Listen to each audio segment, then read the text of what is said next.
Greetings from Podcastville. It's Thursday, the 24th of motherfucking October. The church is brought to you by Manscaped. Listen, it's Halloween.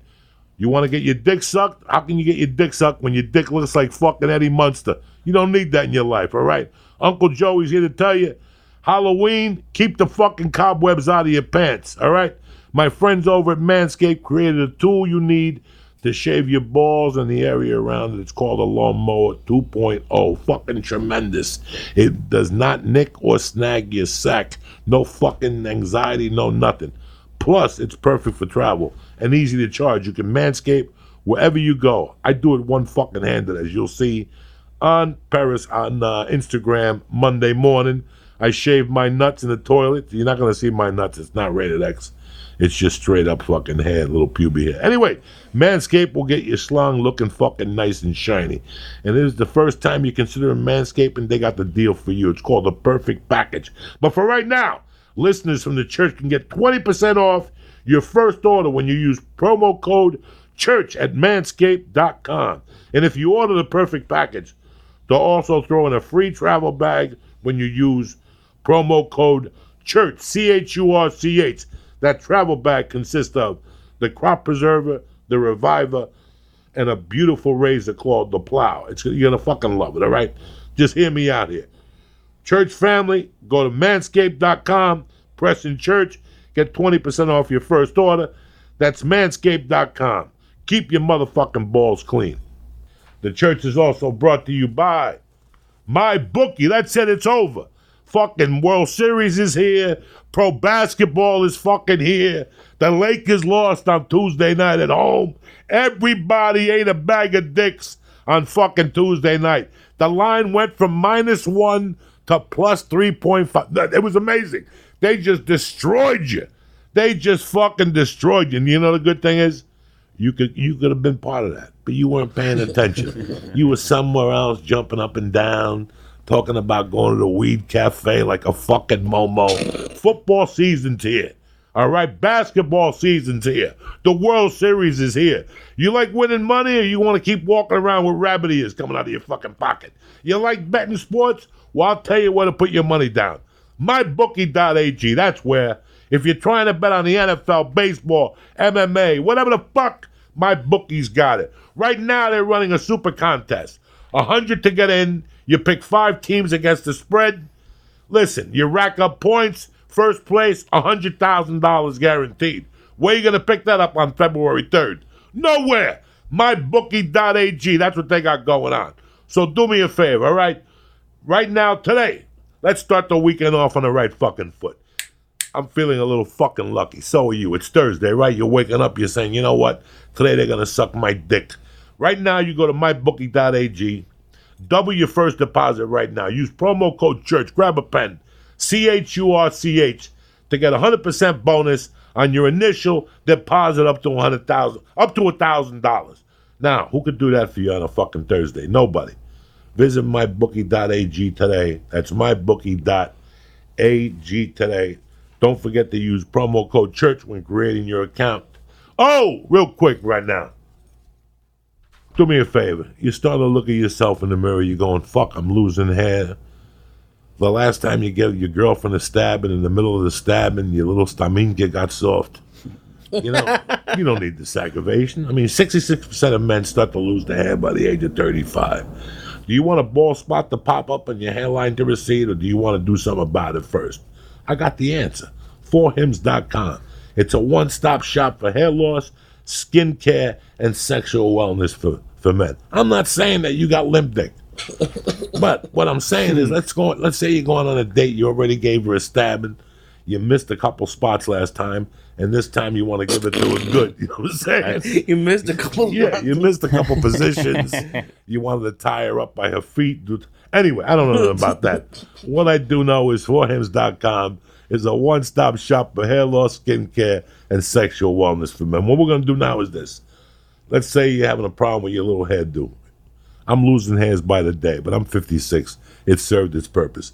But you young motherfuckers, you got no hair. How you going to sling dick with no hair, especially over the holiday season?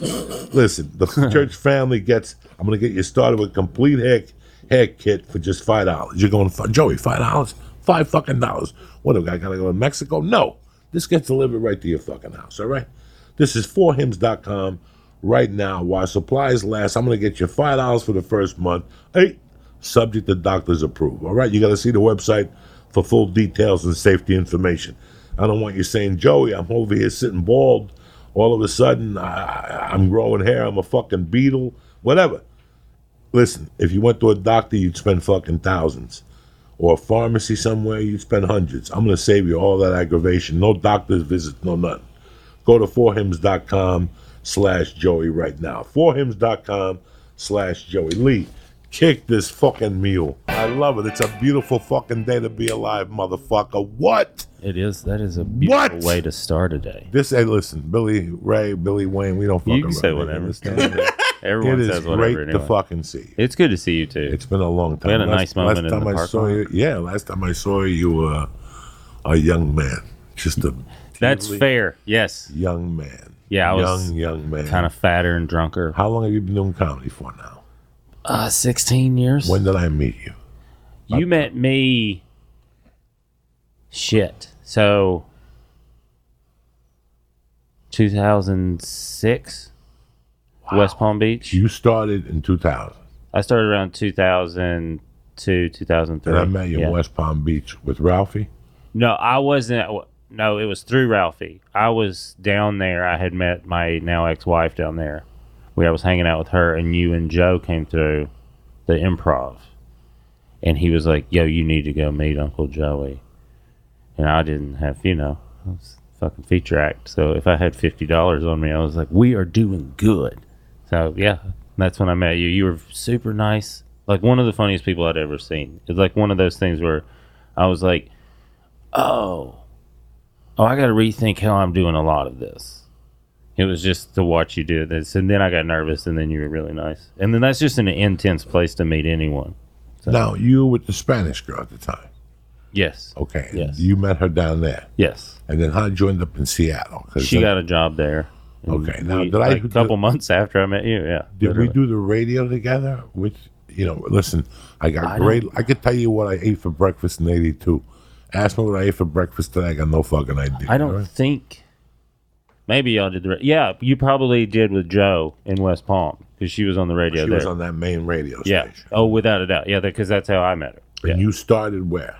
In Nashville, Tennessee. Zany's. No shit. Yeah. Open mic and it the whole fucking deal. Yes. Yeah. It was Nashville. I was spoiled because Zany's is where I started. I got to be the house MC there for a while, and then I started going out on the road. And that place is so perfect for stand-up. They treat you so well. It's the best people come through there. And then when I went out on the road, I was like, what the fuck is this? And they're like, this is a comedy club. I was like, no, it's not. There's not even... And you're like, oh, okay, I need to shut up, Like, I just need to be thankful for work. But I was so spoiled about how it could be. And now I've been doing it 16 years. And I'm like, oh, that's still the best place.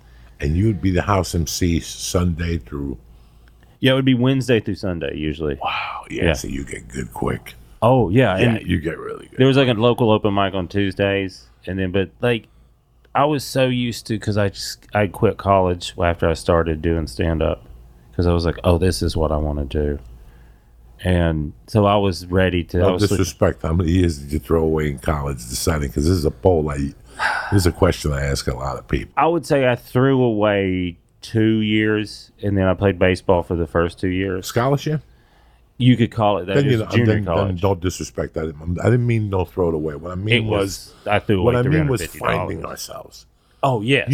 I'm a big debater on... and now I have a daughter, and I'm still thinking about it. Whether if they want it, the first year of college, take off, go get a job. Yes. Learn what the outside world is, learn a little bit, and then go to college, and now you'll have more of an idea. It's like I tell people that are doing stand-ups, and then they get into a movie. Yeah. When people do a movie, they're excited for the first 3 days. Fuck, I'm eating like a king. And after the 10th week of 14-hour days, you're like, I can't wait to get back on the road and make $600. Yes, and do whatever I want. And do whatever the fuck I want with my time. It takes somebody to be, the grass is always fucking greener. When you're in Clark, Tennessee on a one-nighter for creative. Yeah. And you're like, my life has to change. Yeah. And then you come back here and you book a TV show for 3 weeks. And you're like, wow, I'm on TV. Fuck Clark, Tennessee. And You after can 2 never weeks, do that. You though. can't do that. It's so weird how even now, like when I'm a little bored with stand-up, like this year I got a movie. I was a little burnt out at the time. I'm not going to lie to you. Well, you at the end of a run, period, is different than you at the beginning of a run. Just think of the flight to the gig on Wednesday or Thursday, and then that flight home Sunday morning. Just how you feel at the end. And like that's how you, Well, we're jumping the gun here. How about the drive on Tuesday night to get there that's on what Wednesday? but you know what I mean. And that then the attitude, drive yes. on Sunday at 9 o'clock with your car packed when the club gives you that last cheeseburger that you've been eating the same cheeseburger since Wednesday. Because it's consistent. It's consistent, and they give you one to go at night. So Yes. you wake up in the middle of the night eating that fucking cheeseburger. Oh, man. Yeah. You know, that I don't know. I But do you think at that, I think, and I got those, we were talking earlier before we started, like certain gifts that you at the time, you're like, man, this is devastating. But like 5 years into the future, like you see something like that coming and then you get out of the way. You're like, oh, that's why, oh, I'm so glad that hit me when I didn't have anything. That kind of stuff. Right. So, like, I remember this guy I started with who I still is one of the funniest people I know, but he hated everything I loved about the road immediately. Like being away from home, being in shitty hotels, seeing a new shitty town, like meeting terrible people. I loved every second of it. And then getting on stage was like a fucking, oh, and we get to do stand-up. He hated every part of it. And then he had a regular job by the end of the year. Because he was like, this is not. And he's still doing stand-up today. No, it just wasn't for. He recognized that early. Like, this is what this is for a long time. And I hate all this stuff. Okay, you get into stand-up. Yeah. You get into plumbing. You get into construction. You get into whatever. You're in part of a union. You work in the daytime, and 3 nights a week you go for classes. And all of a sudden, 3 years in, you meet a fucking girl. Yep. And you spit out a fucking kid. And now your life has to change at different points. You have to start sacrificing a little bit. That flag football league you were in on Saturdays, that's out the window. Gone. You going to Lee's house to watch football on Sunday, that's done. You know, there's all these things that get eliminated, you know. With comedy, it's so weird how, even for me, I tell this to people all the time, 1 minute, it's 6:15. I'm sitting across the table staring at my 6-year-old saying prayers before breakfast, knowing that 2 hours later I'm going to go to the store and talk about Nancy Pelosi's titties. Yeah, Okay? yeah, it is. Do you know what I'm saying? Yes. It's such a distinct difference. I don't know what the fuck originally we were talking about. That weed's a lot stronger. When his friend didn't like the Didn't dirty like stuff. comedy. But it is the same thing as, like, some people aren't. I've told cut Lee out for before, plumbing. when I started in Denver, I learned there was 50 guys. The comedy scene was great. Roseanne Barr had just come out of that. Yeah. So the comedy Still scene, great in Denver. it's still great in Denver. There were comics that went on the road. There were comics that had aspirations of TV. Mm-hmm. And I could name you 3 comics right now that decided the road wasn't for them. They had accepted that. Yeah. They had kids, they had wives, they didn't believe in sleeping in a sleazy hotel or paying their dues. And they wrote a lot. They became good writers. It forces you to do different things. Yes, now. it does. It's a different thing. It's me cutting off your left arm. Yeah. You can't go down the road. I'm cutting off your left arm. How are you going to make it through life now?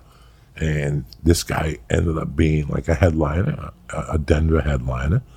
And at that time, Denver had 4 clubs. Colorado Springs had 4 clubs, one club. That's 5 clubs. That's 5 clubs. That's 10 weeks of work That's right 10. there. That's at $1,500. That's $15,000, whatever. He would do all the one-nighters in the area. He would do New Year's at a local bar, and whenever I'd see him, I'd give him a hug, and he was fucking happy as shit. Yeah. And I used to look at him at that time and go, between us, what a loser. No, he knew. But he wasn't a loser. No. I respected him because he knew what he was going to become. This is what I don't like about this, and I'm not doing it. Yeah. I'm not doing It's freedom. it. It's a freedom. I'm not doing it. But how is if if this is really your dream to paint, and you don't like going to the 10th floor of a warehouse, You're not. you gonna have paint. to figure out how to paint. Yeah, exactly. Okay, you have to figure out how to do what you're doing and become successful and make a living. I've said this once, and I've said this 10,000 times. I'll stand behind it. There's 50 guys scattered in each state. How many states we got? 52, 50. 53. We've got 50 right now. Yeah. 53 with It's ever Florida. changed. It's 54 with- fluid, I think. 54 Keep with adding. Yeah. 54 with 55. Mexico. You know what I'm saying? Yes. 52. There's 52 comics that are funnier than 10 people that go to the comedy store right now. Oh, without a doubt. That are stuck in their situation. They're scared. They're married with kids. But they could outright, outperform, outdance, out fucking do anything. My fucking fat ass and half the fucking comics in LA. Here's what though. Here's the question I have when I've done this too. I agree with you, but it's that extra thing that makes you go to the comedy store or makes you move your family out and live in the valley while you go do this and then find other avenues to make money being creative. That those guys are like, I like knowing that I'm this good. But that extra thing that they can't go on the road if it pops. Do you know what I mean? Or they're scared if it pops. Because what if a lot of people know who I am? That was a scary one for me for a while, was people knowing who I am. And then what if they come see me and I'm not funny? I got over it. You know, once you see how much money you can make, you're like, oh, that's even better. But that's, I just think that it's okay. I look at it through the lens of like a baseball player. Like I got to a certain point that I was like, oh, this is what it needs to be done to be a professional and play at the thing I thought I wanted. I have no fucking interest in that. That was mentally devastating for me. I didn't realize it at the time, but it was just something that was very obvious. Like, oh, I don't want to do this anymore. This is not what I thought it was. But I can still exist in a certain level that's respectable on baseball. But it wasn't that I couldn't or I didn't want to go do this, that this made me happy. It was like, oh, I don't have the mental capacity. When you played baseball, you honestly thought that? What? Is this what we're talking about? I'm confused. Yeah. Well, the question I have is, like, at a certain point, it seems like, because I know for me, my goal for a lot of my life was just money. Yeah, you know. That, I mean, for the people who are stuck, and for the people who you got to a place where like, I don't want to deal with the bus rides to the baseball games. Or I don't want to deal with the 10-hour workouts or whatever it was that made you not want to do it. It's not that like, is it weird to like make what you love into a business at a certain point? Like, No, it's not. No, I don't think or that's weird. no. I think looking back on it, if I could have skipped some steps, there's a point you get to a professional level where it's probably like relaxing, that it's in a baseball level where you're just like, well, I'm a whatever, and it's this performance. So there's only so much I can, you're a commodity. So when you quit college, you pretty basically quit baseball. No, I quit baseball before I quit college. Okay, so Yeah. when you quit baseball, how did you feel? Relief, or were you, in the back of your mind, did you see yourself playing for the Yankees? Did you see yourself on the mound last night against the fucking I always, Okay. to a point, yeah. How did it feel when you said, I'm done? Did you feel like I knew it stiff? needed to be done. Like when I went to the bigger school, I knew people on the team that asked me if I was interested in coming to like try out or whatever, and like I was like, there was like a day where I was like, yeah. And then I was like, no, I don't. I want to see what all this other stuff's about. Because looking back, the thing I hated the most about it was it's every day. I had to play baseball every day of all year. And I grew up playing every sport, whatever was in season. And then also my mom's an English teacher, my dad's a history teacher and a football coach. So I have like this academic side too that was fucking pounded into me. So I have all these other interests, and I was like, this just doesn't see. And people were on steroids, so I was like, no, this isn't the thing I thought. Now, was the comedy bug alive in you at this point? I mean, as an interest, yeah, but not as a performer. You hadn't got up yet. No, I was just fun at parties. Okay. Do you know what I mean? Like, I had to, like, be funny. I was What funny. was the final push before you got on stage? This girl I was dating said, why don't you try it? Because I always watched it. Like, I always was kind of obsessive about, like, funny stuff. In those days, who were you watching as a comic? Who do you remember? I remember, this is like a thrill of mine, was like, I worked in the computer part of the campus. That was my on-campus job. I was just someone that installed them because I knew shapes. You know, you just plug in shapes. So none of the software shit I was doing. But they're like, he's strong and knows shapes. But then this guy that knew the computers taught me Napster. And I found Hedberg. Because I went straight, everybody else is like music, and I went straight to stand-up. Now that I look back at that's like the first thing I did. And I never heard of him, but he was like very popular on the underground thing. And I was like, I started listening to him as that first one from the Laugh Stop. And I was like, he was my secret for a while. I was like, this is some of the funniest shit I've ever heard. And then like Mr. Show, I was really into that at the time. And I like Gaffigan and Natal. And I love Greg Giraldo. So when I got to meet some of these people later, it was like, I couldn't. I played it real cool with both of Mitch and Greg. I got to hang with them.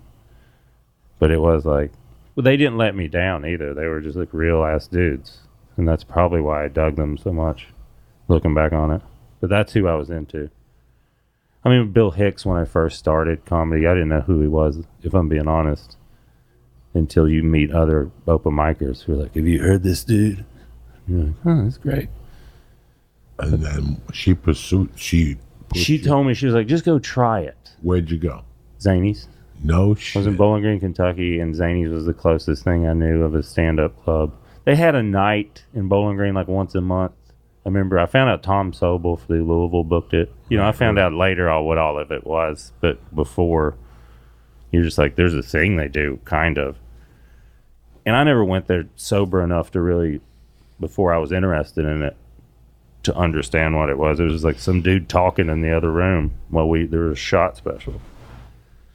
So, yeah, what was the question? So you got up at Zany's for the first time. Yeah, you had to call. The lady was mean that I called. She's like, I remember she said cunt in the phone call. I remember being like, this is different. I was like, any other business you called, if they said cunt or anything like that, I just remember like, this is cool. So you had to bring 4 people. But they had a lineup of like 15 people. Everybody got 4 or 5 minutes. And they all brought 4 people. So it was like once a week. It was packed. To an open mic? Yeah. Wow. It was packed. But the guy that went on before me was fucking terrible. It was so bad. And I just spoke in front of people enough through like church and baseball and all that stuff that I was like, I can talk. And then I got to laugh. And I think the audience was like, this guy's like, he gets what this is. So there was like that relief. And then I did all right. I mean, some of it didn't go the way I wanted it to. But overall, I was like, I remember being relieved on stage that I'd found what I was going to do with my life.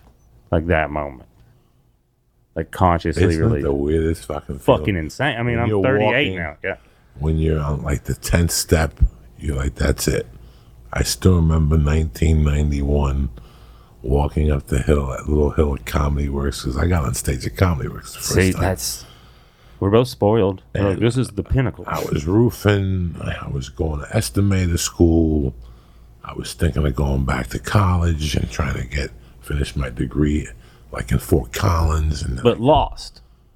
And everything went down the tube right after that. I walked up. The comedy club owner said that I had good stage presence to keep coming back. And after the show wrapped, they said, stick around. And people were talking to you. And I was like, wait a second. You know, this is the first time people have talked to me about anything except cocaine. You know, in prison and shit like this. Yeah. You know, like, no. Every conversation I've had is always a negative one. This is like the first time. Like, people are like, where you at? Come back. You know, and all this shit. And I remember just driving home, sitting next to my wife at the time, going like, this is never going to happen. Oh, yeah. Like, this is a fucking fantasy. And like, this is never gonna happen. Because you felt so good, and that was so fucking foreign, too. Probably at that moment. Listen, guys, right now you're in college. You're working in a desk office one night. One night you take your guitar and you go down to fucking Julio's bar.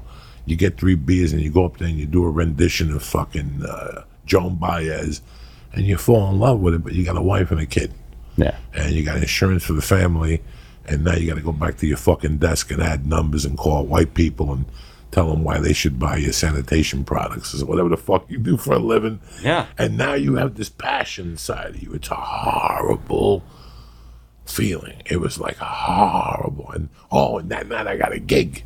I couldn't. Which really right there. The next night was like, "Are you busy tomorrow night? Can you do the Denver Bronco training camp facility tomorrow night in Greeley?" And I'm like, "Are you fucking serious?" So you got to meet the Broncos? The shitty ones. Well, who cares? I mean, ones but that were that's like still in the like training squad. That's a Like, crazy reward immediately. And there was like a headliner and somebody else. I just went up there and did like 3 minutes. I didn't know what I was doing. And I remember driving home going, "Oh my God," they gave me $5 for gas. It's a win. I was like, "Oh my God. But how am I going to get out of this? How the fuck am I going to?" Because I had already worked at a comedy club. Before I got on stage, I didn't have the balls to go on stage. So I worked at a comedy club for like 5 or 6 months. So I asked a lot of questions. Yeah. And everybody told me about the road, and you start at $150 a week. $150 a week is $600 a month, I think. And that's... And you're driving. There's no helicopter service to get you to where you're going. So No. all these things, how did you feel? Well, you weren't married or anything at the time. Well, that's the thing. Like, I was at that age where I was like, I went and I had to figure out how to quit school, I think. That was the thing right after that, to tell my parents. But they figured it out pretty quick. And then I was a good enough student. It wasn't that, you know what I mean? That wasn't the issue. And looking back, they were just good. Like, yeah, you were wasting fucking money. Just like kind of getting drunk and doing fine in school. And I was like, that's a good point. But then, because of baseball or whatever discipline, I had that same mentality where I was like, oh, I went and worked at a restaurant for a month and just saved that money, lived with my parents for like a month and a half. The plan was 3 months, but I could only do a month and a half back home. I was like, and I just took all that money and lived on this dude's couch for 8 months and got a serving job and was just at Zany's or at any this comedy thing I could be at in Chattanooga or anything for the next, now was pretty much what I started doing. Then I got married when I was far enough in when I got married the first time. How did you end up in Seattle? Well, Ralphie came through. I was working at Zany's, and his feature at the time was not good at comedy. And the dude, I was hosting at Zany's. I was supposed to do 10 to 15 minutes, depending on who the act was. So I did 10 because Ralphie's verbose. And I came off, and then me and Ralphie are just talking. And the dude that was featuring just came walking walking back into the green room 7 minutes after I introduced him. And Ralphie's like, "What are you doing?" He was like, "Oh, I'm done." So I just ran out there, and I was like, Ralphie's like, "Give me a minute." And so I stalled him, did the announcements or whatever, and then brought out Ralphie. And Ralphie does his thing and came back and then just berated that dude. He was like, "What? You're supposed to do at least 20, 25 minutes. He's like, "Why'd you come on?" He was like, "Oh, I wasn't doing good." And I remember being like, I was in comedy just long enough to I was like, you can't do that. You can't. You just gotta sit in it for the next fucking till you get that light, man. That's how that works. He was like, "No, I was just going bad," so I was got off the stage. And I just remember thinking that's a crazy thing to just say. Even now, if I'm being honest, it is crazy to hear. Never walked off the stage. Never knew you could. Never knew it was an option. Never knew it was an option. I was just like, oh, it's not going good. This is going to hurt. Okay, good night. You can't. No. I never knew. You're like, I have to get paid, so you guys have to be mad at me for the next 15 minutes while I just try to talk. He's left. Wow. And then I made it rougher for him the rest of the week. because I was young and mean. You know, you don't know your job more than you are competitive. So I was like, I just smelled blood, and I was like, I'm going to make it real hard for this dude. And Ralphie thought that was funny that I was doing that. And then we got along just because he's a poor kid from Arkansas. I was a poor kid from East Tennessee. He was way poorer he grew up way poorer than I did, but same kind of outlook about like, when are these none of these people leave? What's happening? Let's go. He was like, right? He was like, we lived on I-40. We lived on the same interstate, just different parts. I was like, we can get out of here. It's fucking great. So we got along on that level, and then we smoked weed a bunch. And then he asked me to come to Chattanooga in a couple weeks. My sister lived near that place, so I just stayed with them, and then I made it rough for that dude again. And I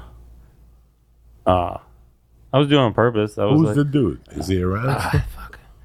No, I don't embarrass him, but I remember his name. okay. Is he still around? I don't know if he does stand up. Yeah. But he might, it might be one of those things where he's like, he's doing corporate shit, and you just don't know he's making money, and then you out him, and somebody hears it too. It's like, I doubt he's doing corporate shit. Yeah, I don't want to out nobody. Yeah, I liked him as a person. He just wasn't good at stand up. Listen, man, I tell this to a lot of people. When you're doing comedy 2, 3, 4 years, you're in a danger zone. Yeah. Because that's the first time people see you. You don't want nobody to see you. Nobody. You don't want nobody to see you. You want to hide like a motherfucker. You want to do the creepiest gigs, so when you're ready for that 4-year gig, you're ready. Yes. But anybody who sees you before the first 4 years, that's all they remember. For 5 years. That was what I was told. For 5 years. That's what people are going to remember me for 5 years. If you work, like if you're banging them out and fucking, it's 4 years you feel it. Because I know I didn't like I started to feel it. Like I had done it 2 years spinning my wheels. And then 3 years where I ate, slept, and drank it and shit it. That was it. There's no other option to get good at it. Right. Well, after like 2 years of spinning or 3 years of spinning your wheels, the worst thing is to see somebody jump over you. Oh, yeah. Leapfrog over you. Yeah. No, That's it. Well, and it always happens. Yeah, it always happens. 2 or 3 people that you were doing open mics with, now they're regulars at the Comedy Store, and you're like, how the fuck did? Whoa. Yeah. Okay. This is what needs to be Happens done. your whole career, too. Yeah. Now, but see, that's where those guys that didn't want to go on the road. Everybody has different phobias. I was taught, my style of comedy was taught, you had to go on the road. And you had to go on the road, and there was a road system. There was an A room, a B room, a C room, and fucking you're in hell room. You need some work. For the first 2 or 3 years, you're just in hell room or in C room.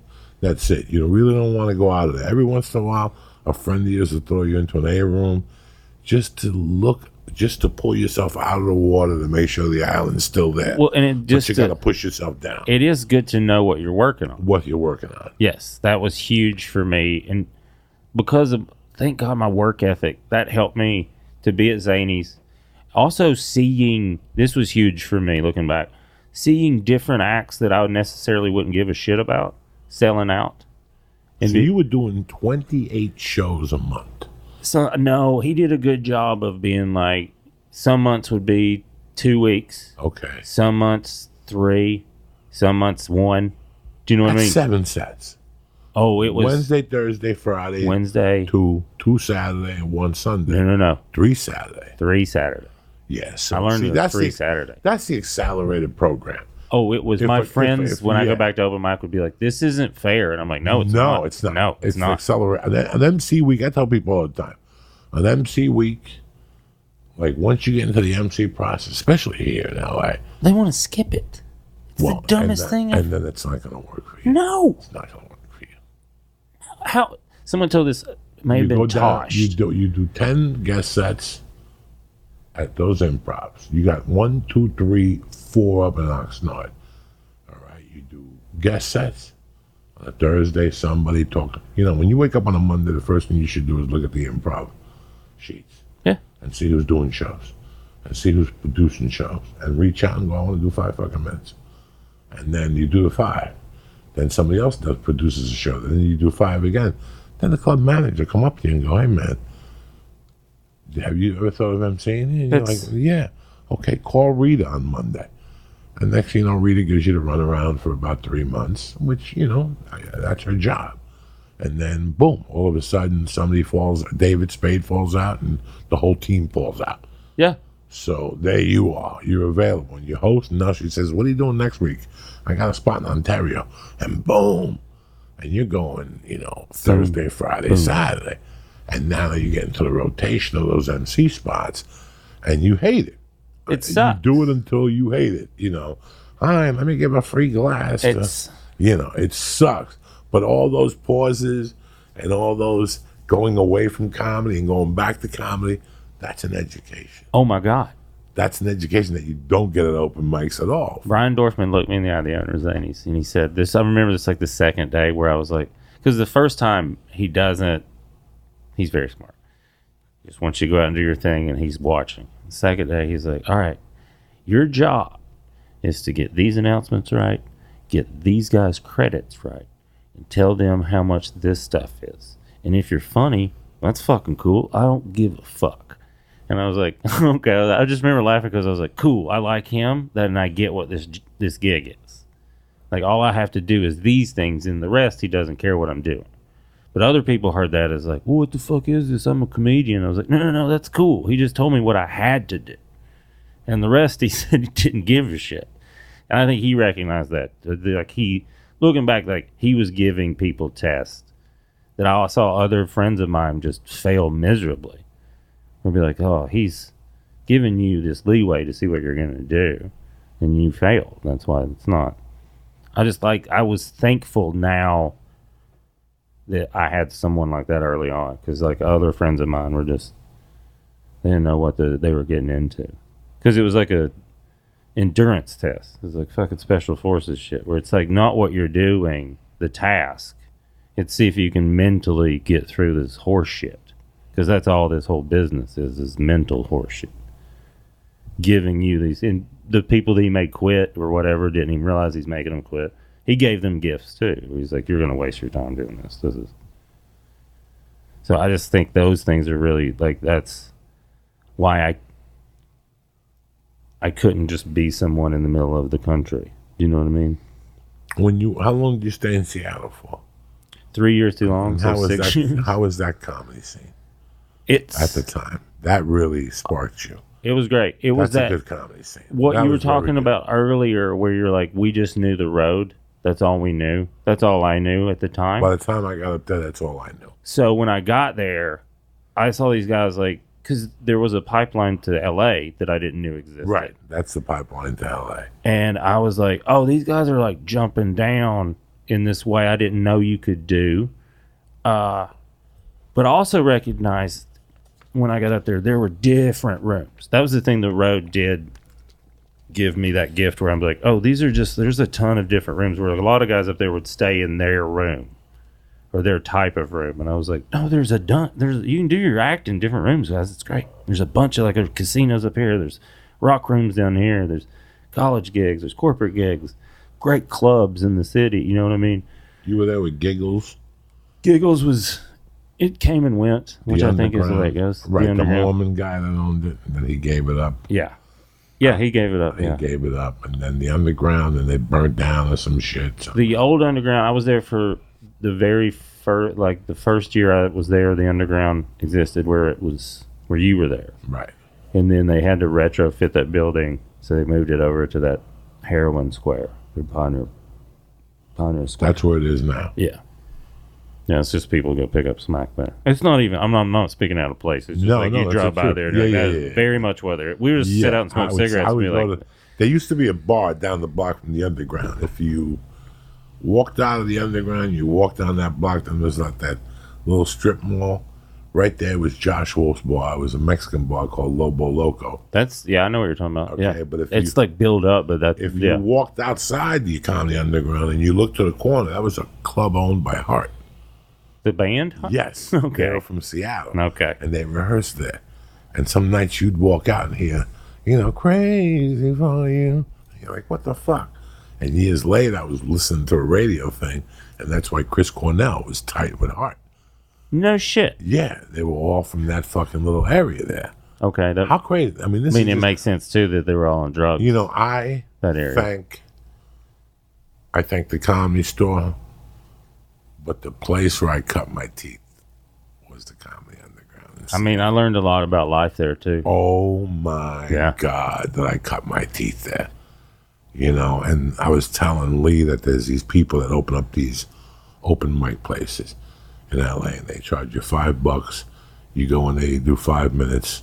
To do 5 minutes? Yeah, and it's run by a guy that has no knowledge. What a tough way to make money. It's run by a guy that has no knowledge of comedy, no knowledge of basically anything. He's a businessman. And I immediately thought of Carl Warmanhoven. Carl Warmanhoven was the manager on Monday nights for the open mic. Do you remember what I'm talking about? I know Carl. Yeah. He's still kicking. And Carl, you'd walk off the stage, and he'd be on the phone like, yes, show started at 8. Yeah. Must be here 15 minutes before showtime. Please bring valid ID. And he'd look at you and go like this with his finger. And then he'd hang up the phone. He'd go, come here. Put this here. Put this here.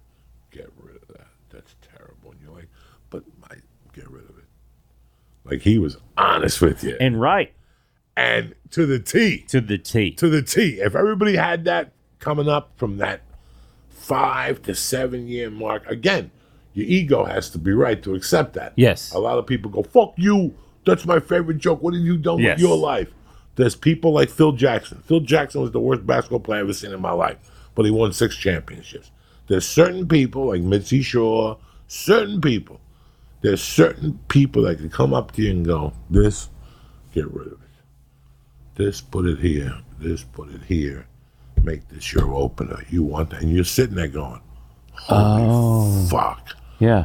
Why are you opening up with this? They're noticing this already. What they're going to notice, you don't need to open with. Put this in third and then talk about it. He just gave you the equation. And and he didn't have no paper. No emotion either. No emotion. That was he was just he was just dropping on you, and you'd walk up the stairs, and while you were walking up, you're like, fuck. But then you knew you were coming back on Tuesday. Yeah. So now you went up there, did it, and he goes, okay, now at the end of this, add this tag right there. And you go, I remember I used to have a joke that, this is 4-year comedy jokes. You went to my grandmother's house, there was a picture of Kennedy with an X through it. And that my grandmother only knew 3 words in English, fuck the guy. No, it started out with something else. And he grabbed me one night, he goes, hey, I want you to say fuck the Kennedys on that joke or something. He goes, next time you go up on stage, I want you to say it. I forget what the joke was. Yeah. Say this, eliminate this, but say fuck the Kennedys, dog. It was killing. That joke killed till I got to LA. And then I got to get rid of it because it was like a year old. But he just I had another joke about a tampon.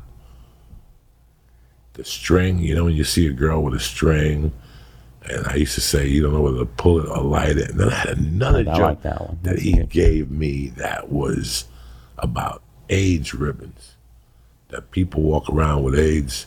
You ever see somebody who got VD walk around with a fucking pen?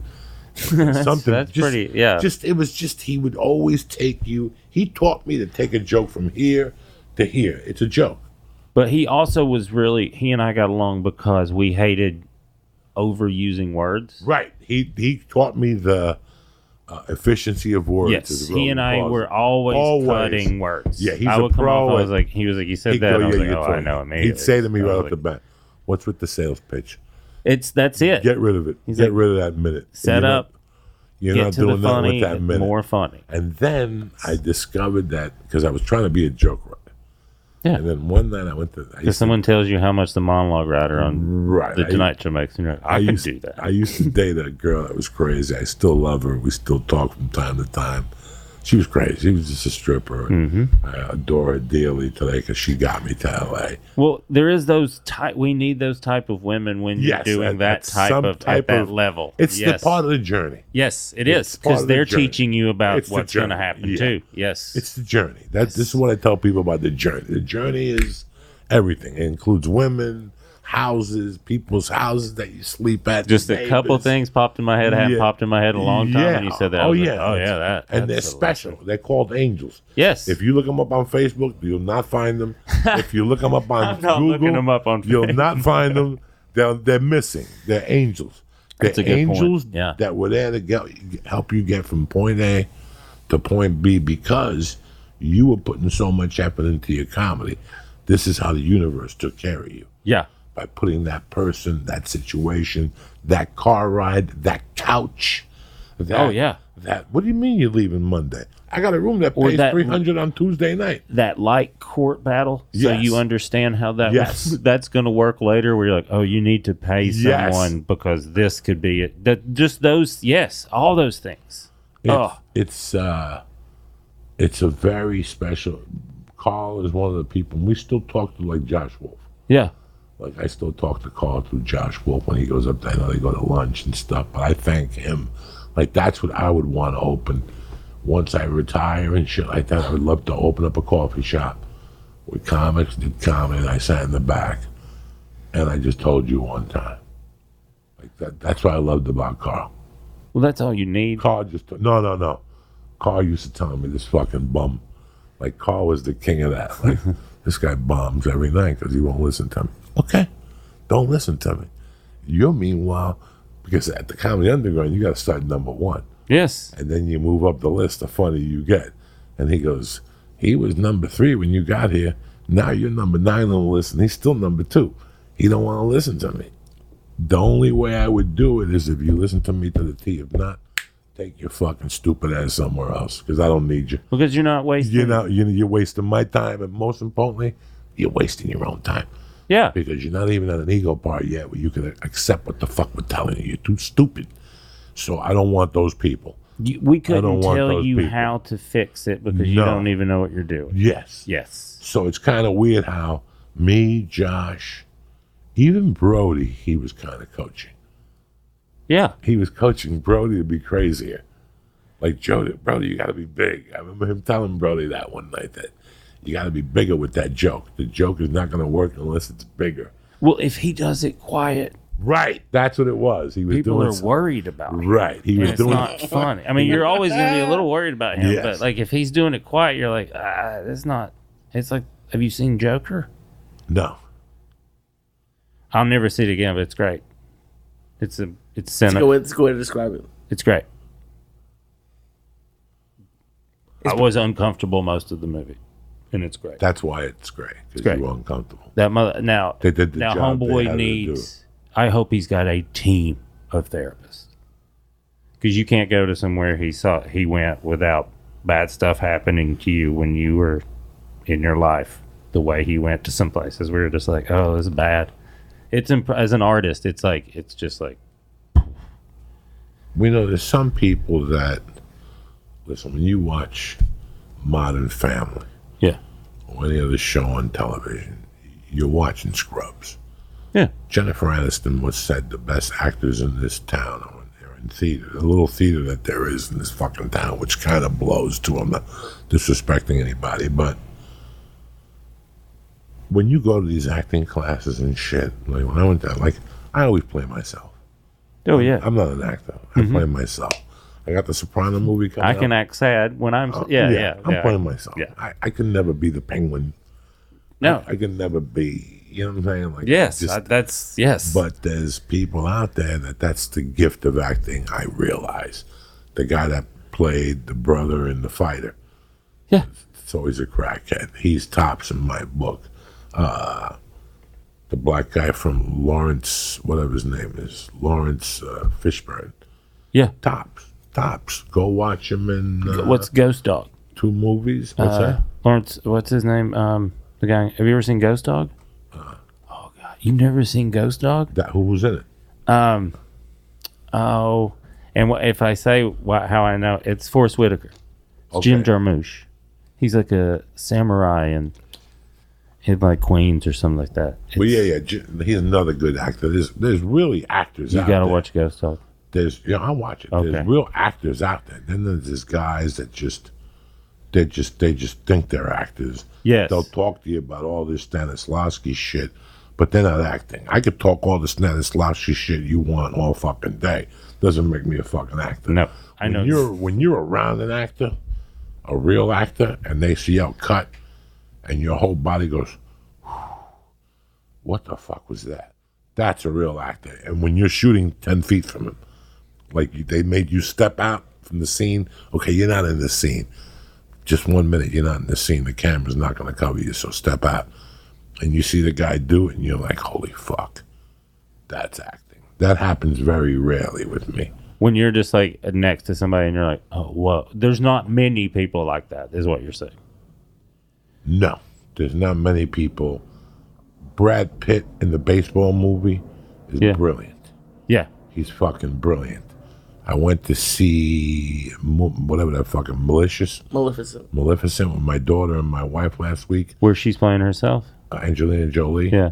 Where she's a witch. Yeah. Yeah, pretty much. But you have to remember that while I was watching her, I'm like, now I know why she gets $20 million a movie. Oh, God, yeah. Okay, when I watch Fucko and Scientology, Captain Scientology. Tom Cruise. Without a doubt. He's worth every penny. I love him with all my heart, first of all. I love Tom Cruise with all my heart. Yes. Do not even think about it. Watch Collateral, watch Vanilla Sky. Whatever, what is it? Vanilla Sky. Vanilla Sky. It's awesome. I love Collateral's one of my favorite movies. Yeah, Collateral and the Jap bar. When he shoots and he gets into a military position and starts shooting and he shoots the guy in the heart. I love him and all that shit. There's just certain people that you watch and go. Tropic Thunder when he comes in at the end. You know, that's one movie I don't like. You don't like that movie? No, turned it off. You don't like some of the tropes are pretty funny in it though. Just like McConaughey's can you arc believe is that funny. can you believe there's some movies that just disrespect my What did you not like about it? Now I'm fast. first 10 minutes? Just turned didn't. it off. Yeah. You want me to tell you another movie that you'll never hear me talk about? Yeah. Everybody else liked the one with the dude. Oh, Lebowski? You know what? I'm 10 minutes. I'm indifferent about that minutes. movie. 10 I'm minutes. very indifferent. 10 minutes, I had to turn it off. I just didn't buy it. There's a lot of stuff I don't buy. I don't know why. I don't buy it. I watched it, but I was like, But then I like The Star Is Born with Bradley Cooper and Lady Gaga. I'm one of those assholes. Well, I might not like something for the weirdest reason. There's just something about it. If the movie's too popular and 10 people who I think are assholes come up to me and tell me how good the movie is, I won't go watch the movie out of spite. I'll do that with music Just out of too, spite, yeah. And then years later, you're like, this is Just out of good. spite. I should have done that. Yeah. When I was a kid and tickets were $7, I had to send something to a person the other day. They wanted video on me for a movie. Uh-huh. And I had to figure out what to send them. I didn't have a reel with me. I didn't know what the fuck it was. Yeah. I couldn't tap into the thing. So I said, I'll send them one of Ari's things. And I forgot which one I sent them. Fuck. One of the Amazing Racist things? No. Oh, okay. This is not happening. Oh, This okay. is not happening. I was like, okay, that's like earlier. I was like, holy What were we shit, that's a talking gamble. The movies you don't go see. Yeah, the movies I don't go see. Like when I was a kid, like there was too much hype about Saturday Night Live. When I was like 78, when it was Samurai Night Fever and all that shit, Papa didn't watch Saturday Night Live. There was too many goofy kids I didn't like watched it. And when I saw it, and I saw Mr. Bill, I'm supposed to laugh. That wasn't. It's so funny. Last 2 weeks or something, you know, so for some reason Saturday Night Live comes on at 8:30 at night now, and I put it on for like 5 minutes. And I'm like, this is just god awful. But this has been America's comedy. Yeah. For 20-something years. They gauge comedy from this. 45 years. 45 years, Yeah. whatever the fuck it is. And for me, it's never done nothing. Like a lot of things, like the other night I watched Train, Planes, and Automobiles was on. The last 20 minutes, I almost canceled my spot at the store. Yeah. Like when that movie's on, it's an acting class for me. There's so many things that I enjoy that, like I never went to see Avatar. Do you want me to tell you the reasoning? Yeah. For $300 million, I can get a midget to shoot a fucking movie that's retarded and blind. If I give somebody $300 million, it's like me giving the Yankees $300 million and telling them to go out and get pitching. They're going to be the best team in baseball. 20 years ago when I was a kid, people would always go, the Yankees are paying off a World Series. Yeah, they are. When you watch a team like the Nationals and you see a mixture of old guys with a mixture of new guys, they put something special together. Yes. So I could either, Or watch the A's play every year. right. Yeah. When you tell me, oh, well, James Cameron's a genius. He made this tremendous movie. He also had $600 million. Okay? So what the fuck are you talking about? And the story How can is you very simple. How can you fuck it up? I see your So point. because of that, I won't go watch a movie. I have different things for different, the question on everybody's mind the last week, and I'll answer you is all right now, is Joey, when are you going to the Weed Cafe? Listen to me and listen to me good. If there's 10 big black guys with 10 big dicks and me having to go into that Weed Cafe in Hollywood, I'll stand in the line and take the 10 big black dicks. I've been smoking dope since I was 12. I don't need to go to a room. So for all you church weed. people who have heard about this cafe and are interested in it, please stop listening. Because if I catch you in there, you're getting your stripes taken from Do you have to pay a cover? And We're the shit? church. We don't go to places to make believe we get high. We get high. We get high to get high. You don't have to go to a cafe in LA and sit around with other people. Oh my God, this is so cool. The kid who told me today, the guy who told me today, came up to me at 9:15 when I was hitting the bag at kickboxing today. I went to kickboxing. I was kicking the bag, and he's like, "Hey man, have you been there?"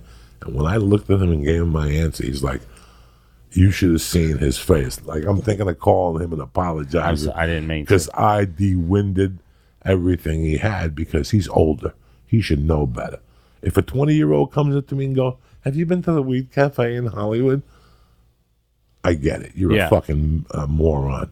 But if a 50-year-old kid comes up to me and says, "Have you been to the Weed Cafe in Hollywood?" I'll go, "Hey, get it together." And that's what I told him. Hey, you should have seen the look on it. I feel terrible. I have to call him today. I got to get a number from a girl in kickboxing and call him and apologize. I don't go to those things. I've been smoking dope since I was 12. Well, I don't. What do I need to do to Weed Cafe to prove to you I'm cool? There was a dab lounge for a while in this Studio City or somewhere around there that they did shows in.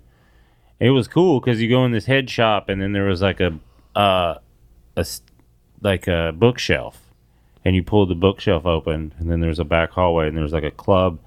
It was like a lot of like the early, I think, like money people in dabs would go back there, and then they'd throw you dabs and stuff. And it was like 6 months. I would. They still do comedy up here? No, that place closed. Yeah. Really? There was a dispensary on Vineland that had comedy for a while, but it I think it was before the recreational stuff, and they kept it open as long as they could. But that place is gone. Yeah. I know you're doing really well. I know you signed to one of my agents. Yeah, I like that. Yeah. I know you're with a dear friend of mine that's a manager. He's the best. What do you got going on? What have you been up to? I've been doing stuff with the SquidBillies, that show on Adult Swim. I got to do a bunch of voices on that now, and then which is just making fun of people I went to high school with or grew up around. Mostly grew up around more than I went to high school with, and then doing stand up a lot. That's my bread and butter. I like stand up so much. You tour a lot? I try to, but I got 2 kids now, so it's that thing of like what are the ages? 10. I have a 10-year-old and then a 9-month-old. They're 2 boys. They both look just like me. It's great. And I joke about the headache of it, but I love every second of it. And I think that's, and then like you said, like, if I was younger in my career, it would be a problem, but I'm just established enough. I can make enough money if I want to, and then do it the way I want to. My wife does well enough that we're okay financially. So it's just, I like to be gone, but I like to be at home, which is a new thing. Do you know what I mean? It's weird how Led Zeppelin went out for a year. A whole year? And they left Guns N' Roses, all of them. All the big bands in the 70s, you get put out there for a year and a half. And that's great. Yeah. That's great. I'm sure you put away a lot of money.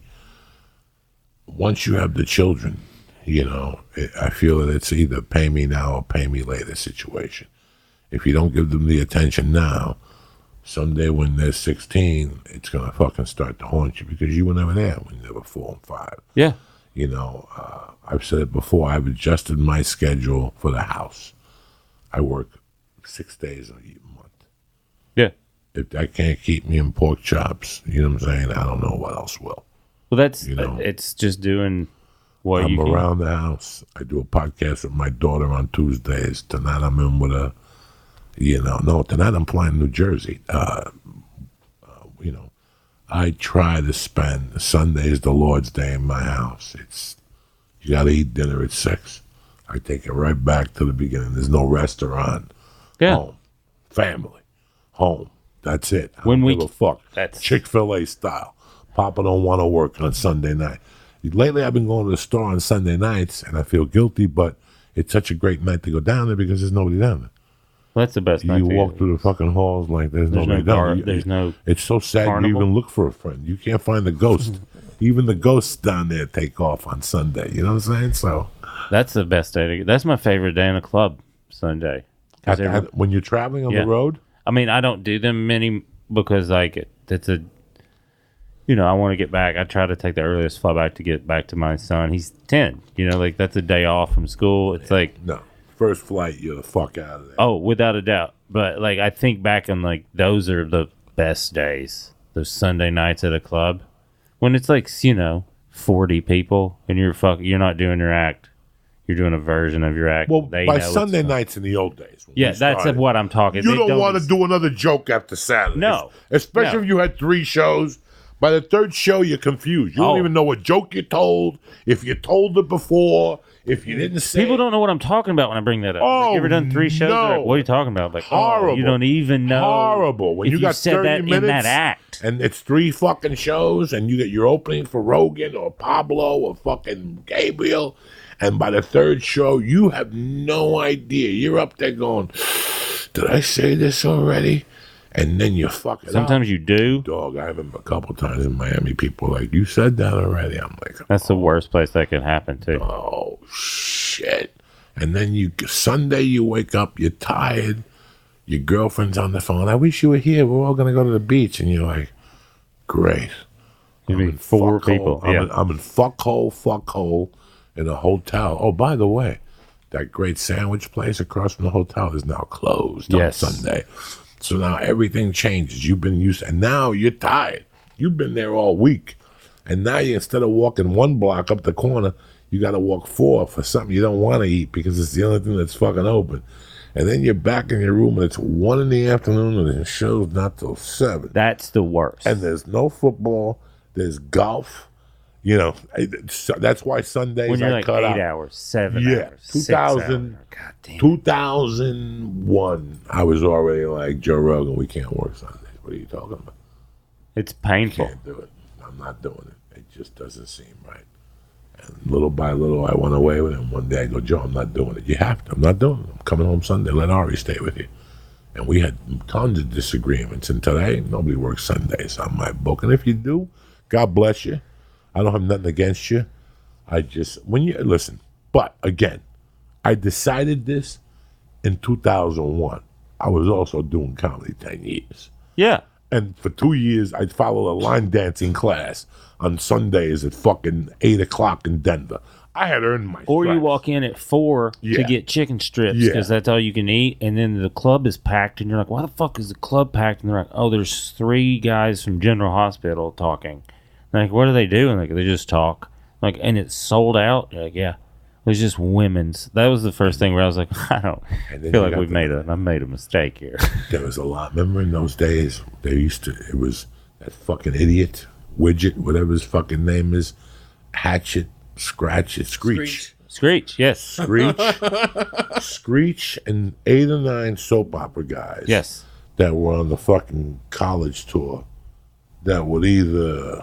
But everyone had terrible stories about Screech. He would come and then we're like, "Oh, he can't work here anymore." You're like, "Damn, that's so fast." Didn't he stab a guy? I think he stabbed a Yeah, guy. in Wisconsin. Jesus. It's interesting. You're the first guy I've ever heard say that Sunday was a fun day for you.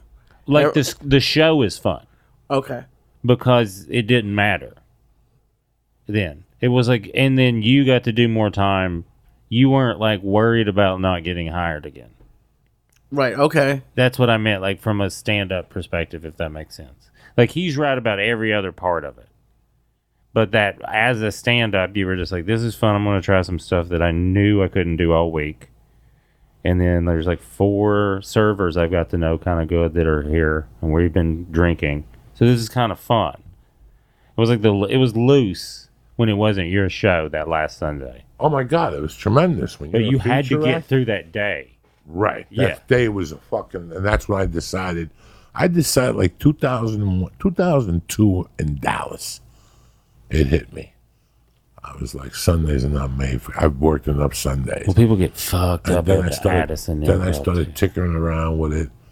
And once the longest yard came out, I had enough clout to go, Papa don't work Sunday. That's awesome. And that was it.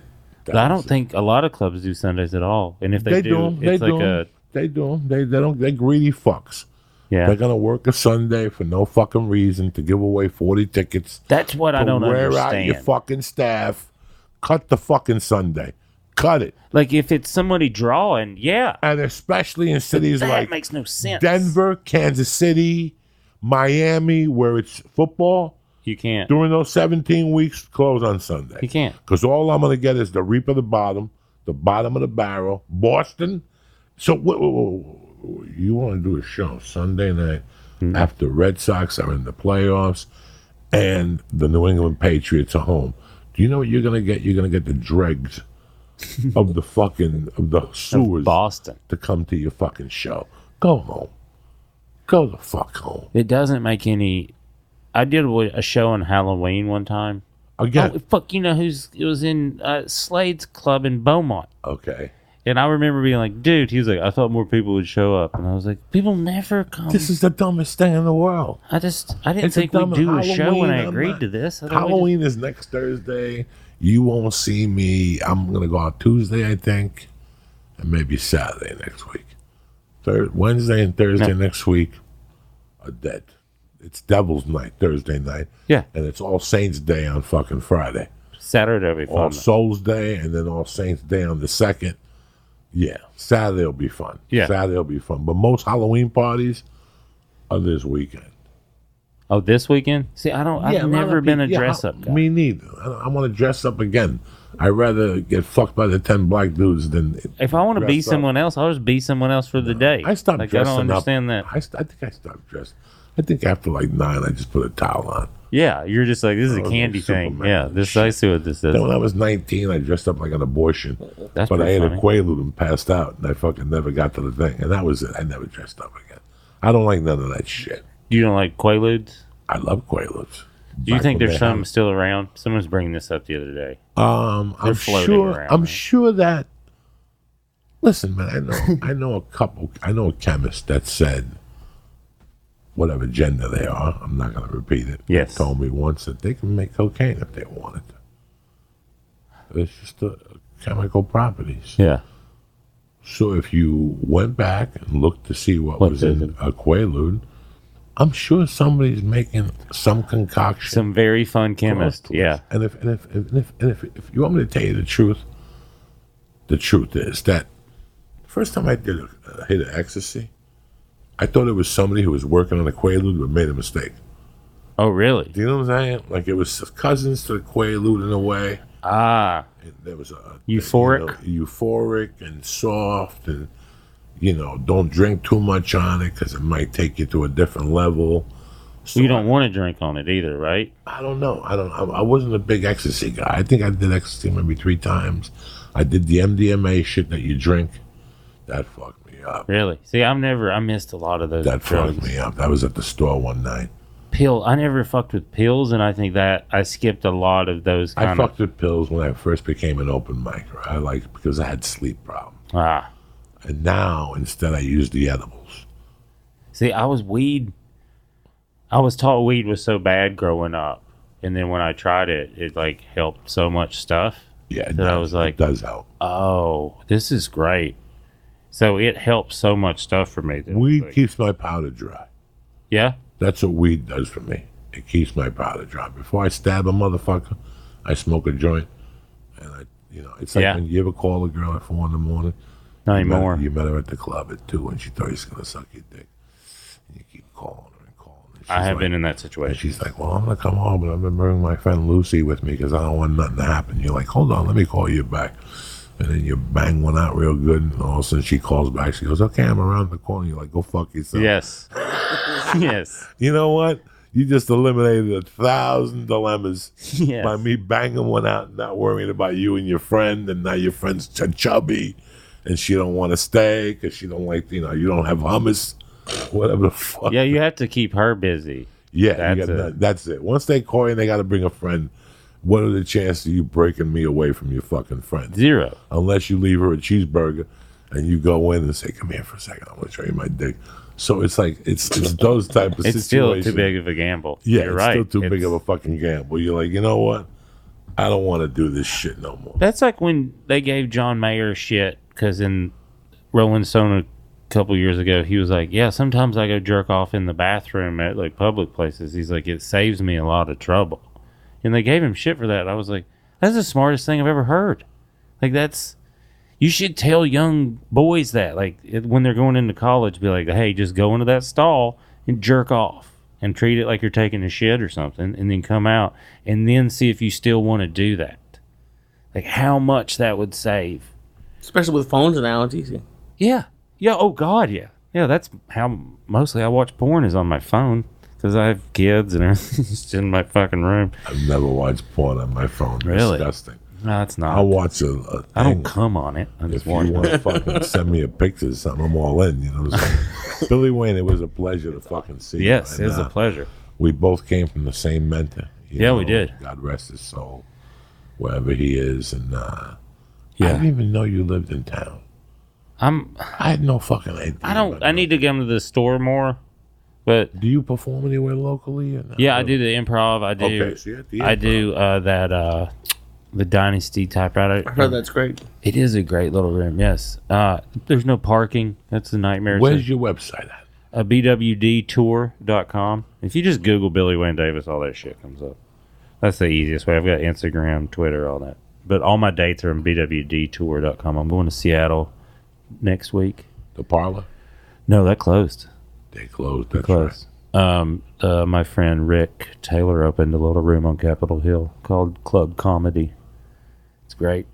It's next to a Thai restaurant. It's fantastic.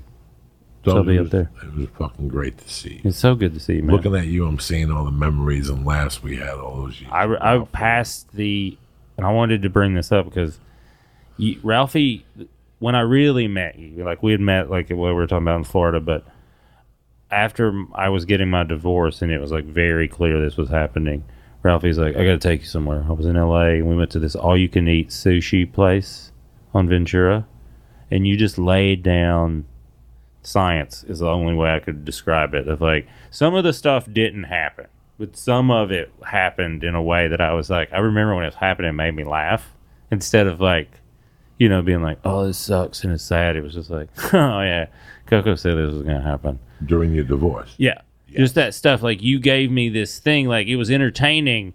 And I remember when you were telling me some of it, I was like, nah, you know what I mean? Like a dummy where you're just like, you don't understand. And I've actually used that. The way I describe it is when you're getting a divorce, you're going to start having emotions you didn't know existed about things that will just blow your mind. So you just like, you have to be aware that's happened. That's going to happen. And you gave me these little like beats about some things and about the human condition and about human nature that when you're in your 20s, you don't want to accept. That's why you keep making some of those mistakes. Do you know what I mean? And it made me laugh. I was like, oh, I've been there. Well, that was it too. Man, Like, there's just like, there's like, so you were like, weird that- there's smells you're going to have. And I was like, oh, that is. Well, I told you something that cut me through the soul. I tell everybody that anything that cuts me, Yeah. I pass it to people because I'm tough. And if it cut me, it's going to fuck you up. Yeah. When I tell you something, if it fucking cut me, it's going to fuck you up. And if it cut me at the age and the amount that it did after what I've gone through, and if you haven't gone through anything before that, this is going to fuck you up psychologically. Yeah. To the point where you might become the Joker. Yeah. Because I was very close. I don't know what the Joker's about. I don't care. I'm going to see it eventually. I know it's something to do with killing. And I was 6 months from becoming the Joker. And I've been in 10 different situations, and there's only one situation that took me to that place. Divorce. Yeah. It's fucked. Divorce will take you to that place. When somebody's going through a divorce, I read something years ago, the statistics of men hanging themselves and women, and this is something that's harder than a death of a family member at some times. And I tell people the number one rule, when I see a guy come over to me and he's married and he's talking to a girl and I go, before you go fuck that chick, I want you to remember one thing. The smell of your kids with some other man's cologne on, when you bend over to smell them, is going to break you like you've never been broken before. I could stand you up and kick you in the nuts 10 times and then say, bend over and kiss your daughter. And when you smell that fucking baklava, Yeah. that whatever the fuck they have on, and you straighten back up, your whole life changes. Like, you're like, I blew it this bad that somebody else is being a parent to my child. Well, mine was different, but it prepared me for that. It has to. Because, and also it's that, just that illuminating, when I don't think human beings talk about it, it's like that sense of smell, how nostalgic it is, just like where it takes you instantly, and how people know about that. And they manipulate that all the time. Like, I was up in Eugene this past weekend. Best weed in the world. My friend Mike grows the weed up there. He was telling me the terpenes, that's all they talk about is the smell and the smell. He was mentioning it to his mom. He was talking about, she worked at Campbell's Soup. She was like, oh, we know all about terpenes. That's when we're making the V8 thing. We put fake terpenes in it so it tastes more like the fruit, but we use cheaper fruit. And I was like, God damn. That shit cracks me up. It was like, oh, so we know, like, that's that. They're manipulating that all the time, too. So we're fucked. You might as well enjoy it. Enjoy it, you bad motherfuckers. Do not forget, November 7th at the Motor City Casino. I think there's like 4 tickets left. And I got the Omaha Funny Bone. Colleen, tell her. That's my girl. The 8th and 9th, I'm at the Funny Bone in Columbus, and then Omaha, and then November 28th and 29th, the Improv in Miami, the night after Thanksgiving. Like, I'm not gonna 2 shows Friday, 2 Saturday, and Saturday late's already sold out. Don't come crying to me with that Cuban shit that you didn't get tickets because the welfare check didn't get there. Get your tickets now. Before we call this a fucking day, a few little word from our sponsors. Number one, it's over, motherfuckers. Fucking money season is here. Forget about football season. It's mybookie.ag. If you're trying to bet on whatever, NFL, World Series, MMA, they got it. They're running a super contest. $100 to enter. You pick 5 motherfucking teams to cover against the spread, and you rack up points. You get the most points, you win $100,000. It's that easy. They just revamped their site, and it's looking fucking tremendous. Take a look if you haven't already, but do me a favor. This is how we're getting this party started. Tomorrow on Instagram, I'm going to release a fucking video. Today, it's Thursday morning. What the fuck? It came out this morning. I didn't give out any picks, but I'm going to teach you how to make some fucking bets and how to make money, all right? So go to Matt Flavor's World right now. But before you do that, do me a favor. Double your first deposit right now by using promo code CHURCH to get 100% bonus on your initial deposit up to $1,000. Visit mybookie.ag today. That's mybookie, MYBOOKIE.AG. And don't forget to use the promo code CHURCH. Grab a pen, cocksuckers. CHURCH when creating your account to claim the bonus. Very important. Listen, it's Halloween. You don't want to show up with your dick looking like the Wolfman, okay? No, every woman wants to get dressed up with stockings and shit. Everybody's in the mood to suck dick and eat pussy. I'm sure every woman in America right now is doing a little fucking douche with carrots or whatever the fuck they do. And you're sitting there thinking that soap is going to work. No, you got to trim the whole fucking thing, okay? Uncle Joey's here to tell you, fucking this Halloween, keep the cobwebs out of your fucking cock area. Clean the fucking bumper stick before she sucks that tailpipe. Listen, my friends over at Manscaped, they created a tool that you need to shave your balls and the area around the fucking death stick. It's called a Lawnmower 2.0 for a reason. They threw away the 1.0 away. Go fuck yourself. Send that to somebody with a missing foot. And they upgraded their trimmer with skin-safe technology, okay? If you look at my video on Monday, I have shaved my balls for you people. So go to Mad Flavors World on Monday, and I'm going to show you the toilet paper, the toilet bowl filled with Uncle Joey, a little pubic hair. And you can see the little pubic hairs because I've been keeping up with it. Ever since I've been with Manscaped, I've been fucking shaving around the dick area and the ball area for months now. I'm like a savage down there. Too bad I got nobody to suck it. You know what I'm saying? Who wants to suck a 56-year-old dick? You? Look what happened to Harvey's victims. Plus, let me tell you something. Nobody wants to suck an old dick. So if you're over 40, make sure you get Manscaped today. Because they'll take away that gray fucking odor smell you got down there in your dick. Trust me. I've washed with fucking plenty of things. Even Irish Spring, you scratch around your dick with that dry hair. Because when was the last time you conditioned your ball hair? Never. You just leave it there to look like, remember Carrie's mother in that movie Carrie, what her mother's hair looked like? That's what your pubic hair looks like. But it's over. Manscaped got your dick looking fucking shiny. Listen, if this is the first time you consider Manscaped, and they got the deal for you. It's called the Perfect Package. It comes with the lawnmower and a safety razor. Plus the crop preserver, a specially formulated deodorant for your balls so they don't stink like your asshole, and the reviver, a spritz that tones up your nuts and refreshes your junk to keep it cool. Like me, I'm 56, my nuts are wrinkled. They look like a Mexican's neck. Like they're all fucking fat. Like one of those pugs, dogs with the fucking neck. That's what, no. I put a little reviver on there. The balls were looking like two fucking globes. You could even see Europe, you know what I'm saying? Anyway, I still got it, even on a Thursday morning when I'm about to get on a plane. Anyway, get the Perfect Package. Your pouch will be powdered and your pole will be perfect. What the fuck are you waiting for? Listen, the church family gets 20% off your first order when you use promo code CHURCH, CHURCH, at manscaped.com. And if you order the Perfect Package, they'll throw in a free motherfucking travel bag when you use code CHURCH. It's got a zipper in it. I'm not going to tell you what you can put in there, but use your imagination. That's manscaped.com. Use promo code CHURCH for 20% off your first order and keep your balls clean. The church is also brought to you by, let me ask you a question. You've heard us talk about hymns and how they're helping guys look their best, whether it's erections, whether it's hair loss. If you haven't yet, it's time to see what they're about. Do me a favor. Go to ForHims.com. You're like, Joey, why? Why? Because it's one-stop shop for hair loss, skincare, and sexual wellness for men. Is that hairline slowly starting to move backwards? Take a look in the mirror real quick, right? You don't look like fucking you used to. You look like Bela Lugosi now. Any bald spots yet? Yeah, you got a bald spot, just like me.